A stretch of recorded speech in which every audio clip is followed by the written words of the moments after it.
It's my space. That is my property. That's my land. Trespass and there will be consequences. So do you think that masculinity exists, and if it is, what is it according to you as a man? I don't think there's anything known as toxic masculinity. There's weakness. I'll tell you the men who raise their hand on their women.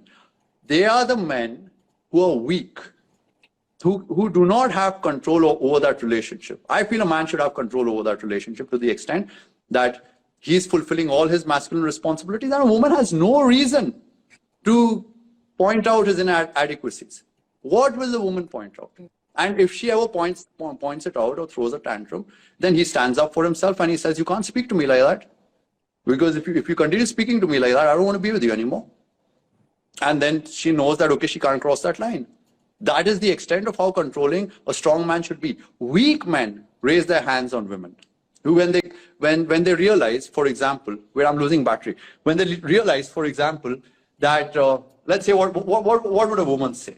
A woman would probably say something along the lines of, "Tu काम नहीं करता, काम नहीं करता है, पैसा नहीं कमाता है, दारू पीता है, दारू क्यों पीता है तू?" She's right. क्यों पीता है तू दारू? दारू पी के आता है, काम तेरा अच्छा नहीं होता है, बच्चे देख रहे हैं तेरे को, दारू पी के आया है तू, ठीक है? क्या एग्जाम्पल सेट कर रहा है? Weak men are the ones who come home drunk to their children.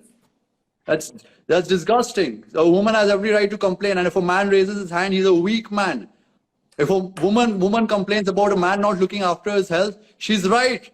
Look after your health so that you don't get cancer and die tomorrow and leave your children fatherless. That's weakness.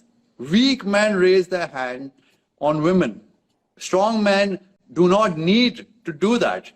If a woman raises her hand on me, I'll just catch her hand and throw her outside and make sure she knows I don't want anything to do with her.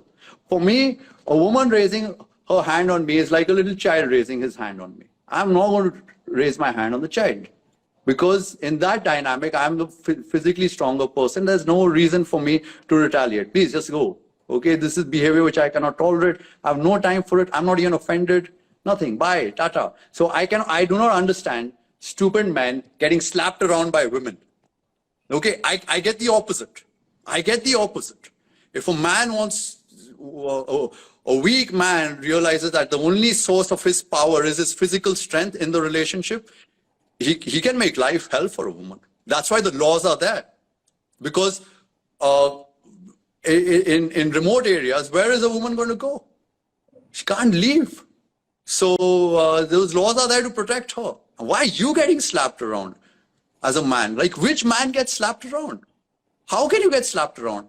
Even if a woman wants to beat me up today, without having to raise my hand, I can still defend myself. I can still neutralize her, and I'll still make sure that I call the police or someone, handcuff her and get rid of her. Come on. That's why I say we live in useless times. And it's not toxic masculinity which is the problem. It's weakness. And we need to talk about weakness, laziness, foolishness, which we don't want to talk about because we want to be accepting of everything, because social media is accepting of everything. Social media has given every useless person a voice. And validation. Okay, validation. Back in the times which I study, okay, the only source of my wisdom and information is history, because there's nothing to learn in today's time. Who will I learn from? What will I learn? The best we have is Jordan Peterson, but even I find even him weird, and I find him developing benzodiazepine addictions when his family needed him the most. So sorry. Back in Guru Gobind Singh's time, these things would not happen because we had men like Guru Gobind Singh. So it's terrible right now. We live in the age of foolishness. In Guru Gobind Singh's time, the only way you could get a voice and the only way people would listen to you is if you were to become someone like Guru Gobind Singh on merit. Today on merit means stupid social media. Okay? And using these hacks to climb to the top, entertaining people. And fine, it's a reality. I still don't complain about it. I'm not complaining. I'll still make it to the top of the social media hierarchy the day I want to make it. But that's the problem. We live in foolish times, social media times. And there's nothing to learn on social media. And I truly wish there was something to learn from Jordan Peterson. But I do not need another man to tell me to stand up straight with my shoulders back, because that should be a given. And you don't just do that. You can't just put it into practice. You have to earn standing up straight with your shoulders back. So I'll give it to him. He talks about responsibilities and duties. Fine. But he's not the reflection of a strong man. He most certainly isn't.